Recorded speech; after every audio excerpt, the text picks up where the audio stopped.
الله أكبر الله أكبر الله أكبر الله.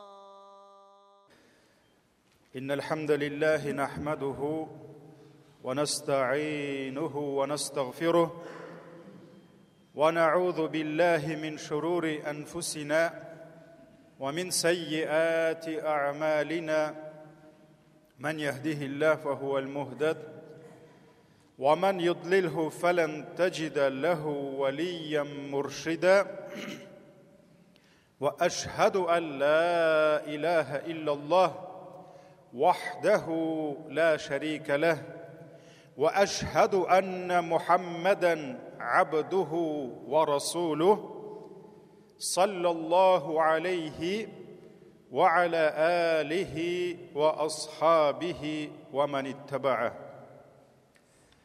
Ғалемләрне юктан бар кылып, безне үзенең күпме генә санасак та санап бетерә алмаслык сый-хөрмәтләрендә, киң нигъмәтләрендә яшәтүче Раббыбыз Аллаһ Тәгаләгә мең шөкерләребез, мактау ва улуглауларыбыз булсын. Җирләргә дә, күкләргә дә Аллаһ Тәгаләнең рәхмәте булып килгән. Безгә шушы хак динебезне өйрәткән сөекле пәйгамбәребезгә күңел түрләребездән чыккан дугаларыбыз Аллаһ Тәгаләнең сәламе һәм салаваты булсын. Азиз кардәшләрем, Аллаһ Тәгалә Qur'an-ı Kerim'de Bakara suresinin 55. ayetinde aytgan: A'udhu billahi mineşşeytanirracim ve lenebluvennekum bi şey'in minel havf vel cu' ve naqsim minel emvali vel enfusi vel thamarat ve beşşiris sabirin. Allah Teala үзенең бәндәләренә кисәтеп әйткән: "Ва ланабливаннакум" дип, ягъни һич шиксез дигән. Шикләнә күрмәгез, без сезне сынаячакбыз дигән. Без сезне сынаячакбыз дигән нәрсә белән? Күңелегезгә курку салып. Без сезне сынаячакбыз ачлык белән. Biz sizne sınayacakbız, mal, mülket, baylık, akşalarınızı kimitip.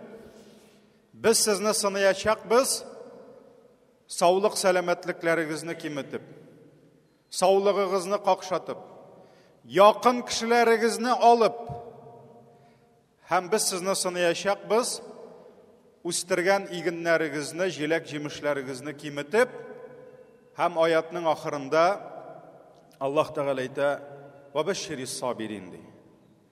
Şuшы sınavlarını sabırlık bilen kabul etken, takdirinden kanagat bulgan hem sabır itip yaşagan kişilerini süyündürdü, şatlandırdı. Çünkü Umar ibn Abdülaziz halife bulganda minberge minip hutbesini söylaganda şunday söz aytgan: "Agar Allah birigizning bir aybirsin tartib alsa, mana bu oyatda sanalgan ko'ngil tinchlig'inmi, sog'lig'inmi, yaqin kishisinmi, atiyani bala bo'lsinmi, aniq bo'lsinmi, mol mulkatin, savdasin, boshqasinmi tartib alsa, lekin şuşu olgan aybirsine olmaşqa zamen sabırlık degan nimetini birsedi,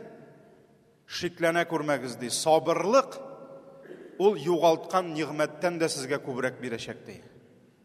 İnnema yuwaffas sabiruna ecrahum bighayri hisab. Allah Teala aytdi: sabırlık g'ibadetin ko'targan kishilargina ajr savobni shiksiz alırlar dedi. Shiksiz ko'p etib alırlar dedi. Cemaat biz yaşayız sınav dünyasında, sınav yurtunda. Bu icmaq tügül. Шуңа күрә Аллаһ безне һәр даим сынап торачак. Соңгы айларда шуннан да кешеләрнең күңелләренә борчу кирде. Күп әти-әниләр үз балаларының киләчәге өчен тагын да күбрәк кайгыра башладылар. Бигрәк тә күп ата-ананың шәчләре газиз уллары өчен агарды һәм агара. Шушы кайгыларны күреп, шушы борчуларны ишетеп, һәм үзем дә шушы кайгыларда булып, чөнки үземнең дә 4 улым бар. Соңгы көннәрдә сөекле пәйгамбәребезнең бер хадисе искә төшә. Бу хадис Асвад ибн Халаф исемле сахабадан килә. Шушы сахаби сөйли, бер вакыт Пәйгамбәребез саллаллаху алейхи ва саллям үзе белән 2 оныгын алып килде ди. Каядыр, мәчеткәме? Гадәттә инде Пәйгамбәр саллаллаху алейхи ва саллям белән мәчеттә күрешкәннәр, шулай бит. Һәм ул ди килеп утырганнан соң бер оныгын бер тезенә утыртты ди. Икенче оныгын икенче тезенә утыртты ди. Уң ягына, икенчесен сул ягына утыртты ди. Шуннан соң Аллаһның илчесе ди йөзе белән борылды Хөсәйнгә ди. Һәм Хөсәйнне кочаклап үпте ди. Аннары соң борылды сул якка ди, Хәсәнгә ди. Һәм аны кочаклап үпте ди. Икесе дә аның алдында утыралар. Һәм Аллаһыга ялварып дуга кылды ди. Һәм әйтте ди: "Я Аллаһ, мин шушы улларымны шул кадәр яратам" дип әйтте ди. "Син дә аларны ярат" дип әйтте ди. Аллаһ Тәгаләгә. "Мин аларны шул кадәр яратам, син дә аларны ярат" дип әйтте ди. Шуннан соң ул безгә борылды ди. Димәк, хәзер Пәйгамбәребез саллаллаху алейхи ва саллям уллары белән сөйләшкәннән соң, Раббысы белән сөйләшкәннән соң, аны күреп, күзәтеп торган сахабаларга юнәлде. Ягъни безгә юнәлде. Һәм шушы сүзләрне әйтте ди. "Иннал валада мәҗбанатун, мабхалатун, мәҗһалатун, mahzanatun" дип әйтте ди. Моның тәрҗемәсе Пәйгамбәребез саллаллаху алейхи ва саллям әйткән дөрестлектә бала дигән зат, менә бу безнең балаларыбыз, шулай бит. Ул сәбәп булып тора. Нәрсәгә? Куркаклыкка, мәҗбана диде. Мәбхәлә, саранлыкка сәбәп булып тора. Сәбәп булып тора наданлыкка, һәм сәбәп булып тора кайгы хәсрәткә диде. 4 әйберне әйтте. Иң беренче Пәйгамбәребез әйтте, бала куркаклыкка сәбәп диде. Ни өчен куркаклык? Менә җәмәгать тормышта төрле авыр хәлләр килсә, кеше күп вакытта әти-әни, әби, бабай үз өчен курыкмыйлар. Алар куркалар балалары өчен. Чөнки кешенең ичендә батырлыгы булса да, кай вакыт ул турып нәрсәнедер әйтергә көченнән килсә дә, ул бер күзе белән карый. Туктале, минем бит монда балаларның яшисе бар ди. Бу гадәти нәрсә. Шуңа күрә әллә нинди батырларның да куркаклыгына сәбәп булып тора кемнәр? Аның балалары. Пәйгамбәрбез әйтте, беренчесе куркаклык диде. Икенчесе саранлык диде. Җәмәгать, ата-ана көн-төн чаба, балам дип. Һәм күп вакытта зәкят түләргә тиешле кешегә зәкат турында сөйләсәң, ул зәкатын чыгарырга ашыкмый, чөнки уйлый, минем балама җитмәс ди, калмас ди. Әгәр дә ниндидер кирәк урында садака бирәсе булса, мәчет салумы, кемгәдер мохтаҗ кешегәме, авыругамы, ул саранлана ни өчен? Чөнки һаман шайтан кытыклый. Менә балаларың аларга калмас, аларны аякка бастырасың бар, укуларына түлисең бар, һәм башкалар. Шуңа күрә бик күп кешенең саран булуының сәбәбе аның балалары. Шуңа күрә Пәйгамбәребез балалар саранлыкка сәбәп диде. Өченчесе наданлык. Менә җәмәгать бик күп кешене чакырабыз гыйлем алырга. Хәтта безнең белән бергә җомганы калдырмый торган күп кенә абзыйларыбыз, бигрәк тә абзыйлар, чөнки хатын-кызлар гадәттә мәдрәсәгә 3 тапкыр күбрәк ирләргә карый. Мин монда эшләгәндә дә, хәзер дә нәрсә үзгәрмәгәндер. Әгәр дә безнең 400-500 хатын-кыз булса, 150-200 ират булырга мөмкин. Шуңа күрә бу күбрәк ирләргә кагыла. Әйдә мәдрәсәгә кил, менә бит мәдрәсәбез эшләп тора. Әйдә кил, менә фәлән остазыбыз бар, алар сезгә хезмәт итә дисәң, минем эшкә барасым бар, чөнки балаларны кайгыртасым бар, минем балаларны аякка бастырасым бар, минем фәлән, минем төгән. Ягъни бик күп кешенең надан калуының сәбәбе нәрсә? Бала. Шуңа күрә Пәйгамбәр саллаллаһу алейһи ва саллям нәрсә диде? Наданлык сәбәп, бала сәбәпле кеше наданлыкта кала диде. Наданлык китерә диде.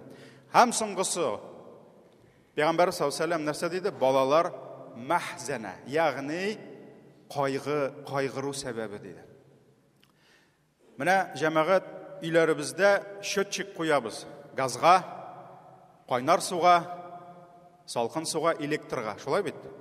Күпме газ тотабыз, күпме электр, күпме су, счетчик санап бара. Аны карыйсы да юк. Айга бер кирәкле җиргә язып кына җибәрергә кирәк. Шулай бит? Үзе саный. Менә әгәр дә ата-ананың баласы өчен күпме кайгырганын санап бара торган счетчиклар куелса, җәмәгать алар күпме санарлар икән? Ата-ананың күпме йокысыз калган төннәрен санап бара торган счетчиклар булса, ата-ананың башында күпме шәше агарганны санап бара торган счетчик булса, җәмәгать күпме санар икән алар? Чөнки әти-әнинең күпме кайгысы шул баласы өчен. Туганчы бер кайгыралар, исән сау тусыннар дип. Тугач күпме кайгыралар, аларның саулыгы өчен, аларның ризыгы өчен, аларның тәрбиясе өчен. Кичкенәдә ул ойлый, бу бала үскәч кайгы бетер дип. Үскәч ул тагын да зур кайгыга әйләнә икән. Безнең баба әйтә иде, тиздә чакта сөйдерә, тиздән төшкәч кидерә дип. Әле ул җәмәгать тиздән төшкәч яңадан кидерә башлый икән ул. Үземнең әлхәмдүлиллә балалар күп булгач бер абыстайга шалтыратам, хәлем белергә. Мәйтәм, каралы, синең бөтен улларың өйләнде, кызларың кияүдә, рәхәтләнеп диспут тартып ятасыңдыр инде, кайгың биткәндер дигәнем. Хәзрәт, менә өйләндер әле улларыңны. Кызларың кияүгә чыксын ди, аңларсың ди. Әле элек ул кайгы булмаган ди. Әле ул фәлән улыңа ди, фәлән килен өчен кайгыра башлыйсың ди. Улыңның кәефе булмаса, тагын килен белән сугыштым икән, талаштым икән дип кайгырасың. Әле аларның балалары туа башлагач, аларның бүтенесе өчен дә кайгырасың ди. Шуңа күрә бу дөньяда шул инде ул ди. Пәйгамбәрбез нәрсә диде? Мәхзәнә. Күпме кайгыгызның сәбәбе булып тора шушы балаларыгыз ди. Һәм җәмәгать бүген дә илебездә, җиребездә шушы борчу сынаулар килгәч, күпме ата-аналар бигрәк тә уллары өчен ут эчендә яналар. Ни өчен ул? Менә җәмәгать әле соңгы вакытта уйлана башладым, ирләрнең нигә кирәк икәнен. Чөнки соңгы 10 елларда ирләрнең кадере бөтенләй бетте. Менә килә мөслимә яулыктан, субханалла, машалла, ул әйтә, минде я зарабатываю больше, чем мой муж ди. Бүген бик күп хатыннар акчаны бездән әйбәтрәк эшли беләләр. Башлары шакылтый, мишәләр әйтмешли. Тырыш тагын, әле ир бит бераз гына хатыннан тырышлыгын күрсә, әзрәк диванга да күбрәк ята башлый. Шуңа күрә бүген дәүләт саклый, хатын-кызның хакын әле күбрәк тә саклый, иргә карый. Шуңа күрә хатыннарга бүген күбесенә ир кирәкми. Менә соңгы вакытта телевизорда яңалыкларны карап торам.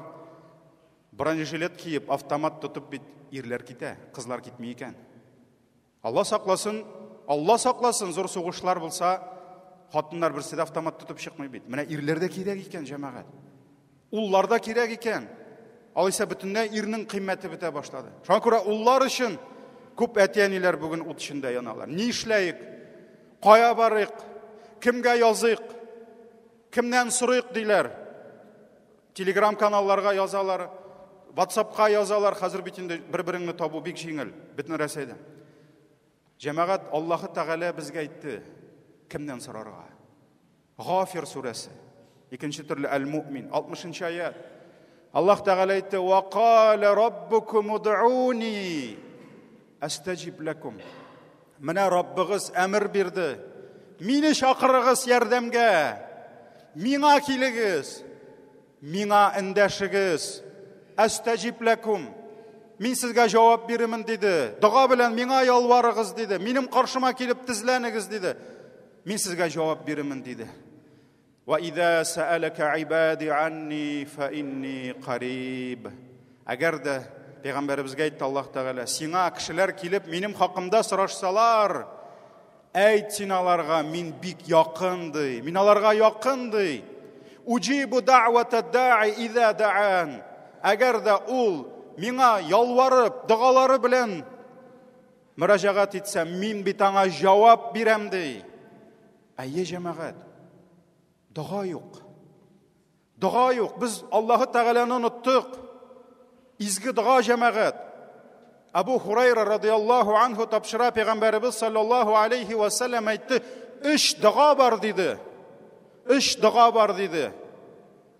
Шикләнә күрмәгез. Шикләнә күрмәгез, ул дугага җавап булачак диде. Өчесенә дә җавап булачак диде. Иң беренчесе рәнҗетелгән кешенең дугасы диде. Шуңа күрә Пәйгамбәр саллаллаһу алейхи ва саллям кемнедер каядыр җибәрсә, кеше рәнҗетә күрмә диде. Чөнки аның дугасы кабул була диде. Хәтта имансыз кешенең дә рәнҗеп кылган дугасы кабул була дип галимнәребез кисәтте. Икенчесе мусафирның дугасы диде, юлчы дугасы. Өченчесе атаның, анда ук керә ананың баласы өчен кылган дугасы диде. Әйе җәмәгать, ата-ананың газиз баласы өчен ялварып сораган дугасы җавапсыз калмый диде. Ул кабул була диде. Һәм бүген без күрәбез, күпме шушы кайгы, хәсрәт эчендә янган ата-аналар кулларында булган шушы коралны куллана белмиләр. Дуга кылмыйлар. Шушы форсаттан файдаланмыйлар үзләренең балалары өчен. Күпме дуга кыла бүген шул әтиәниләр балалары өчен? Елга берме? Атнага берме? Көнгә ничә тапкыр? Намаз сайын дуга кылырга кирәк балаларың өчен. Менә сездән сорау бирәм. Җавап бирмәгез, ләкин үзегезгә үзегез җавап бирегез. Көнгә ничә мәртәбә балаларыгызга дуга кыласыз? Көнгә ничә тапкыр? Көн сайынмы дип сорамыйм. Намаз сайын дуга кылыгыз балаларыгызга. Һәм иң кызганыч шунсы, күп әтиәни, әби бабай, хәтта әби бабайлар, алар дуга кыла белмиләр дә. Ә бит диндә иң җиңел, иң ансат гыйбадат ул дуга. Пәйгамбәр саллаллаһу алейһи ва саллям нәрсә диде? А'җазун наси а'җазухум фи дугади. Иң гаҗиз кеше ди, көчсез кеше ди, булдыксыз кеше, дугада кыла белмәгән кеше ди. Әгәр дә ул дуга кылырга да көч, вакыт таба алмый икән, бу димәк башка бер эшне дә, гыйбадатны да күтәрә алмаячак дигән. Шуңа күрә җәмәгать, тулымнары агарган, йөзләре җыерчыкланган әниләрнең, әбиләрнең бигрәк тә алар әле кулларына диспе тотырга ашыкмыйлар. Алар әле һаман ирен буяп концертка йөриләр. Аларның әттәхиятны ятлыйсылары килми, кул-хуалланы ятлыйсылары килми әле. Шушы әбиләрнең, шушы апаларның уллары, кызлары кемнең дугасы белән йөрсеннәр соң? Менә бит җәмәгать барыбер нәрсә генә әйтсәк тә, революциядан соң дингә каршы бик зур һөҗүм барса да, барыбер бөтен дөнья сугышы 41дә башлангач, Великая Отечественная башлангач, ватан сугышы.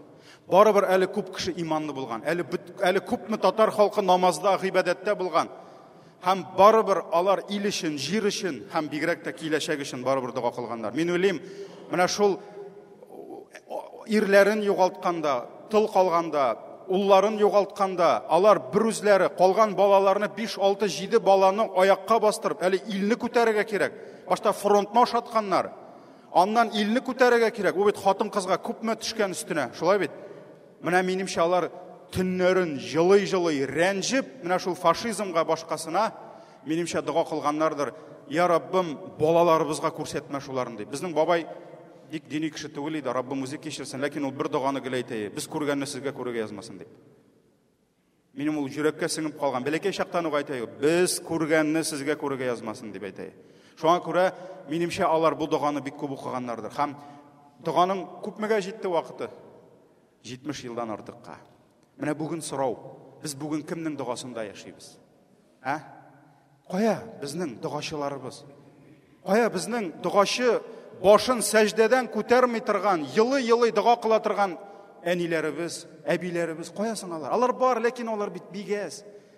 Милләт дәрәҗәсендә, өммәт дәрәҗәсендә алар бит бик әз җәмәгать. Бу шәһәрдә төннәрен тәһаҗүдләрдә йылы-йылы дога кыла торган ничә әби бар микән? Ничә бабай бар микән? Безнең хәтта бабайларыбыз миңа үпкәләмәгез. Кай вакыт намаздан соң яшьләрне узып чабасыз бит. Шу хәтлек әбиләрегезне сагынасызмыни? Килдең икән акшамга, әбиңә әйтеп кит, карчык мин ястүдән соң кайтам дип. Утыр шушында, ки күзлегеңне, ач Коръаныңны, ал дисбеңне, сора светильник хәзрәтеңнән китереп, үз акчасына китереп бирәчәк сиңа, син бабай хәтта берәү монда укып бетерсен дип. Ихтикафта бабайлар юк. Намаз белән намаз арасындалар юк. Кая бара берәр кешегез күпмесең? Әби, без яры яшьләр хатыннарны сагынабыздыр инде. Кан кызудыр, ләкин бит инде менә безнең кая шул өлкән буын, яшьләрне йөртә торган. Аннарсын әйтәбез, яшьләрдә тауфик бетте. Яшьләрдә төгән бетте. Кемнең дугасы белән булсын соң ул тауфик? Шуңа күрә җәмәгать монда бүтенебез уйланырга тиеш. Бүтенебез гаепне үзебездән эзләргә тиеш. Анда түрәләрдән, патшалардан, анда Америкадан, безнең бит бөтен әйбергә Америка гаепле инде гадәттә. Алай түгел җәмәгать. Ул гына түгел. Шуңа күрә бүген менә шул ирен буяп концертка барабыз. Әлен концертына да мәҗбүр яп баралар, инансына да барасылар килми. Кыйблаң кая дисәң, өлкән буын күбесе белми. Тахаратның нәрсә икәнен белмибез. Аннарысын бит җәмәгать башка бәлә суккач кына ул бит дуга кылуның әһәмияте күп түгел. Аны дуганы күптән алда салырга кирәк. Сүздә юк, мин шикләнмим, Россиядә мобилизацияны игълан иткәч, дугалар арткандыр. Минем үземнең дә дугаларым артты, мин үземне хурлыйм.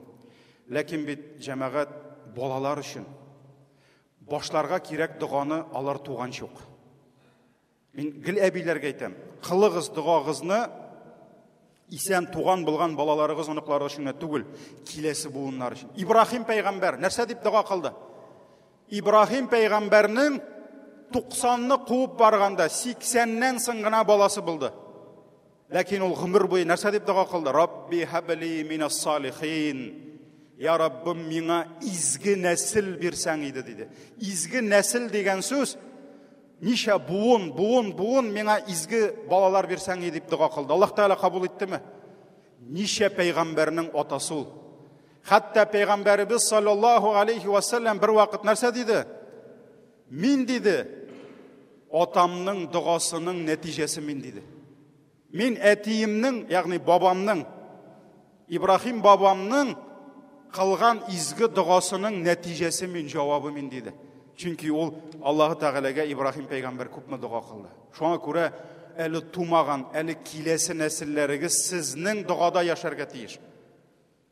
Минемчә, сугыш вакытында кылган әбиләрнең дугаларының да без нәтиҗәсен Аллаһка шөкер күрдек. Нинди зур, нинди хәерле, бәрәкәтле тормышта яшәдек һәм әле бүген дә яшәүебезне дәвам итәбез. Җәмәгать, ана күңеле балада, баланыкы далада дигәннәр. Күп балалар, алар шушы далага кызыгып, үзләрен тудырган, тәрбияләп үстергән ата-аналарын онытып та җибәрәләр. Ихтибардан читкә куялар, ата-ана үзенең баласын читкә куя алмый. Әгәр дә әти-әнидән торса, бишара әти-әниләр, бигрәк тә әниләр, без әтиләр сонсызрак әле. Без катырак бәгырле, бигрәк тә әниләр гомерләре буе баласы яныннан ияреп йөрер иде. Утырасы урыннарын сөртеп, өфелдәп торыр иде. Үз башын карап, кирәк булса калак белән ризыгын да каптырып торырлар иде. Валлаһи җәмәгать, бүген шәһәрләрдән, авыллардан киткән егетләребезгә ияреп, әниләр дә китсә ярый дисәләр, әниләр дә ияреп китерләр иде. Автоматын тартып алып, әнилер дә бәлки улым син утыр дип әйтерләр иде. Чөнки аларның күңелен без аңлый алмыйбыз. Без ирләр бигрәктән аңлый алмыйбыз. Чөнки ул әни. Ул әни йөрәге. Шуңа күрә дуа кылыгыз. Ябышыгыз тешләрегез белән, тырнакларыгыз белән ябышыгыз шушы гыйбадәткә. Дуада булыгыз. Дуа мөэминнең коралы. Дуа авырулардан иң зур дару. Дуа бәла казаның иң зур дошманы. Дуа дигән әйбер тәкъдирне үзгәртә. Дуа дигән әйбер киләсе бәланы кире куып җибәрә. Ә килгәнен җиңеләйтә. Мөэминнең зур терәге тормышында ныклы таянышы дуа булып тора. Шуңа күрә дуага ябышыгыз җәмәгать. Ә тормыш дигәне белегез. Ул гел-гел рәхәт бармас, сынаусыз булмас. Ашның хәлен тук белмәс дигәннәр. Шуңа күрә авырып карамаган саулыгының кадерен белми. Хафага төшмәгән тынычлыкның нинди зур нигъмәт икәнен иртә белән үзеңнең чиста ястыгында, чиста матрасыңда уянып, кырыңда ирең, хатының, балаң булу нинди зур нигъмәт икәнне, бу нигъмәтне югалтмыйчы. Менә бүген күпме газиз хатын-кызлар балаларын белән калды, ирләре юк, шулай бит. Белмиләр, кайтырлар, кайтмаслар, исән сау кайтсыннар, ләкин җәмәгать тынычлыкның кадерен дә белми башладык бит. Тынычлыкның кадерен белми башлады. Һәм менә монда бер генә аят китерәсем килә. Әлбәттә, кем бу аятны укыган, тәфсирен укыган әйтер, бу Мәккә турында. Ләкин карагыз әле, бу аят безгә дә шул кадәр туры килә. Аллаһ Тәгалә әйткән: "Ва дарабаллаһу мәсәлән қария." Аллаһ Тәгалә бер шәһәрне, авылны мисал итеп китерде ди. "Канат аминатан мутмаинна." Ул шәһәр булды ди ничә еллар тынычлыкта ди. Тынычлыкта булды, рәхәттә булды. Җәмәгать, без шул кадәр тынычлыкта яшибез. Biz күз алдыбызга да китер алмадык. Каралы бер җирдә сугыш башланыр икән, һәм безнең балалар китәр икән дип. Аны башыбызга да ничек инде 21 век цивилизация, со всеми можно договориться. Бик тиз була икән ул җәмәгать. Шуңа күрә Аллаһ Тәгалә нәрсә ди? Ул ди тыныч булды. Тынычлыкта яшәде ди, иминлек, һич кем тими, бер кем сугышмый, бер кем сине куркытмый. Я'тиха ризқуха рагадан мин кулли макан ди. Аллаһ Тәгалә дәвамында әйтә: ул шәһәрнең, ул җирлекнең ризыгы ди. Көнне, төнне бүтән җирдән килеп торды ди, ризык. Җәмәгать, соңгы 20-30 елда шул кадәр муллык, шул кадәр рәхәткә ирештек.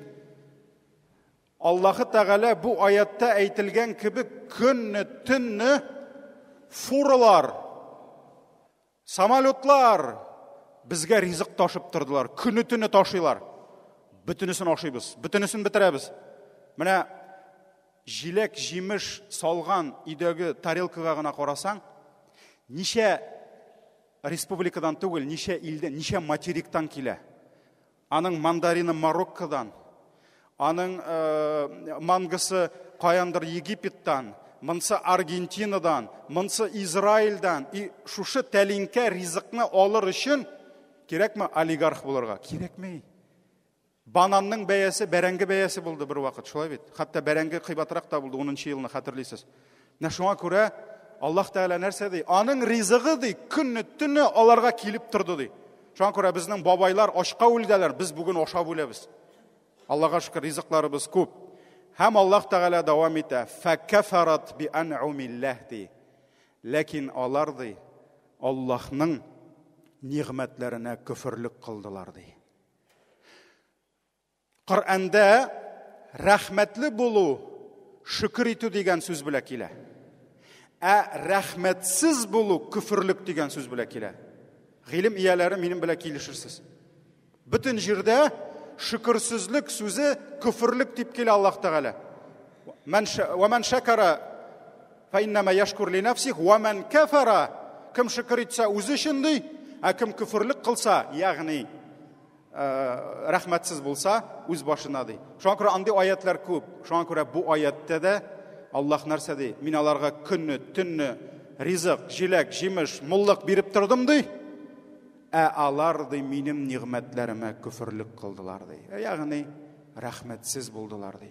Шөкерсез булдылар ди. Әйе җәмәгать, без шөкер итмей башладык.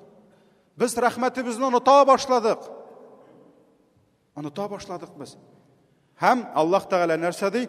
فَأَذَاقَهَا اللَّهُ لِبَاسَ الْجُوعِ وَالْخَوْفِ بِمَا كَانُوا يَصْنَعُونَ ди. Һәм аларның шушы кылган гынахлары сәбәпле biz аларның үсләренә ачлык һәм курку бирдек ди. Әле ачлык килмәде. Әлхәмдүлилләh, ризыкларыбыз ничек килгән? Безне 3 ел пандемия белән куркыттылар, ачка үләсе ди. Без дә үлмәдек. Кем ябыкты 3 ел эчендә? Беркем дә ябыкмагандыр. Спорт белән шөгыльләнсә, диетага утырса махсус ябыкканбыздыр. Аллаһка шөкер, ачлык белән интекмәдек. Шуңа күрә бүген дә интекмибез. Аллаһның нигъмәтләре килә. Ләкин курку килде. Шуңа күрә Аллаһ Тәгалә кылган гамәлләре өчен biz аларга курку бирербез ди. Әйе җәмәгать, кеше симереп китте. Рәхмәт әйтергә оныта башлады. Ул рәхмәт әйтү Аллаһка онытыла икән, аның бәндәләренә онытыла. Бүген бала әтиәнисенә рәхмәтсез. Бүген ир хатынына рәхмәтсез, хатын иренә рәхмәтсез. Укучы бүген үзен хөрмәт иткән, зурлаган укытучыга рәхмәт әйтә белмәй.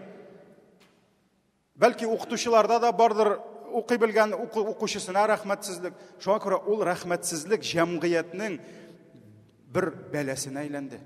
Аның нәтиҗәсен менә Аллаһ Тәгалә безгә әйтә. Шуңа күрә бәлки җәмәгать мин ялгышамдадыр, монсы хадис түгел. Бу минем күзәтүем. Нишләптер кеше яхшырак яшәгән саен күбрәк зарлана башлады. Аллаһ Тәгаләнең әмре белән мин ничә ел мөхтәсиб булдым Сарманда. Аллаһ Тәгалә 12 елга сезнең хузурыгызга китерде. Мин әйтмәс идем, Түбән Кама халкы Сарманнан начар яши дип. Чөнки барыбер ул шәһәр. Шәһәрдәге уңайлылык, аның мәктәпләре булсынмы, аның парклары, бассейннары булсынмы, аның заводта зарплатасы икенче төрле барыбер. Ләкин нишләптер Түбән Камада халык Сарманнарга карый күбрәк зарлана кебек миңа тоелды. Мин мәчет кешеләрен генә әйтмим, чөнки күрешәбез, башкалар белән дә күрештек. Аннары соң Аллаһ Тәгалә мине алды да Казанга җибәрде. Әйе җәмәгать, Казан инде ул барыбер. Андагы мөмкинлекләр дә, андагы бюджет, андагы парклар, анда да башка мәктәпләр дә, анда бассейннар, анда күбрәк тагында уңайлык. Ләкин нишләптер Казан халкы бер яктан яхшырак яшәгән кебек тоелса да, анда зарланучылар тагын да күбрәк булып тоелды миңа. Шуңа күрә җәмәгать, нишләптер Аллаһ Тәгаләнең нигъмәтләре арткан саен шөкер артмый, ә киресенчә моң зарлар арта. Әйе җәмәгать, һәм быел Аллаһның рәхмәте белән барып чыктым Пермь өлкәсенә. Анда вагызлар белән Удмуртия, Пермь. Аллаһ Тәгалә мине бер шәһәргә китерде.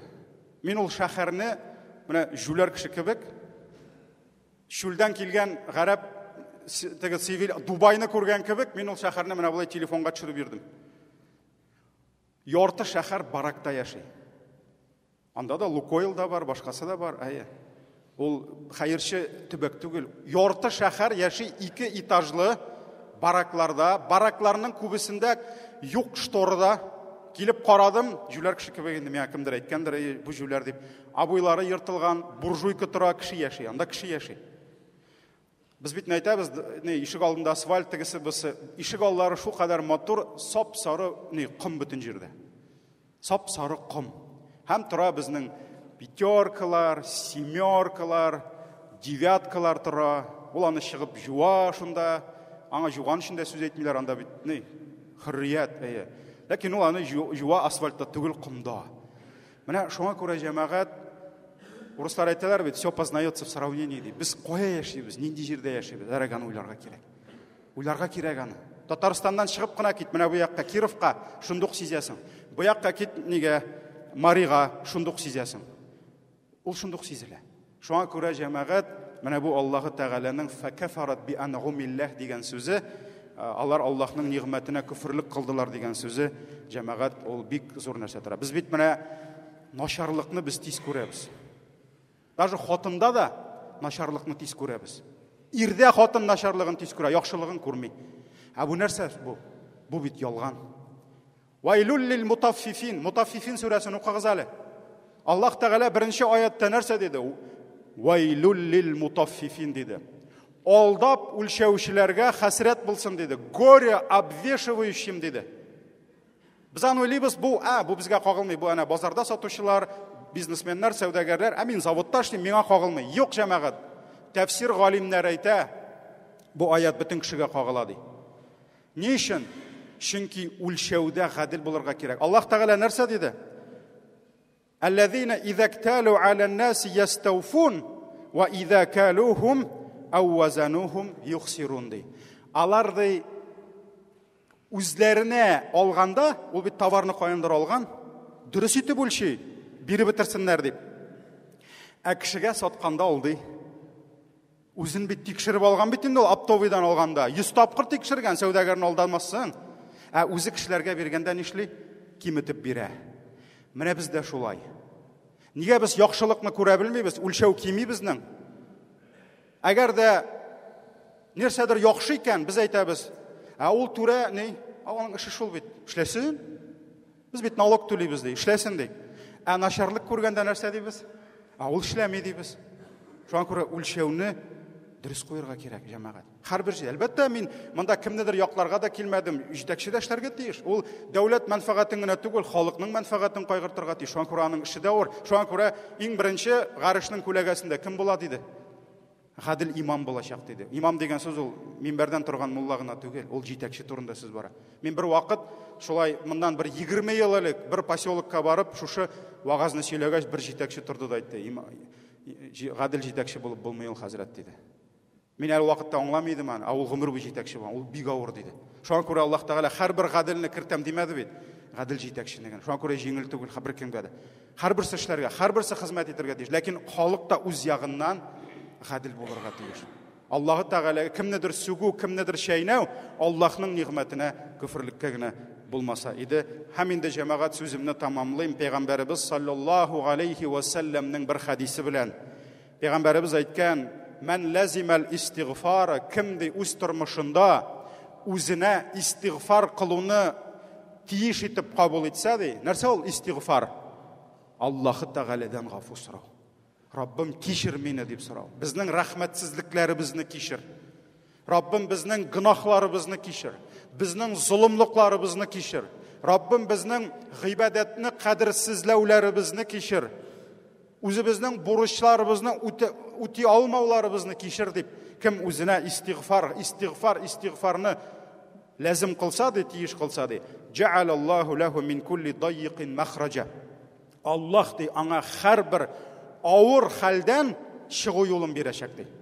Әгәр ул истигфарда булса, гел гафу сораса, Аллаһ аңа һәрбер чыгу юлыннан, һәрбер авырлыктан чыгу юлын бирер ди. Ва мин кулли хаммин фараджа. Һәрбер борчылудан җиңеллек бирер ди. Ягъни күңеленнән борчылуын алыр ди. Ва разакаху мин хайсу ла яхтасиб, һәм аны ди көтмәгән җирдән аңа үзенең ризыкларын бирер ди. Шуңа күрә Раббым Аллаһ илебезгә, җиребезгә шушы сынауларны биргән икән, һәрберебезгә гыйбрәт алырга, Аллаһ Тәгаләгә кайтырга, Аллаһыдан сорарга Раббым насыйп итсен. Раббым Аллаһ патшаларыбызга мәрхәмәтлелек бирсен, гаделлек бирсен. Патшаларыбызга аек акыл, хикмәт биреп, ил башлыкларына утырып, стәл артында килешергә язсын. Килешергә язсын. Һәм инде менә шушы газиз улларын, балаларын дугалар кылып көтеп торган әниләргә шул балаларын күрергә Раббым насыйп итсен. Һәрберебезгә Аллаһка истигфар кылып, тәүбә итеп яшәргә Раббым насыйп итсен. Баракаллаху лана ва лакум фил Кур'анил азим ва нафагана бил аяти ва зикрил хаким. Иннаху хувал гафурур рахим. Аллаху акбар, Аллаху акбар, Аллаху акбар.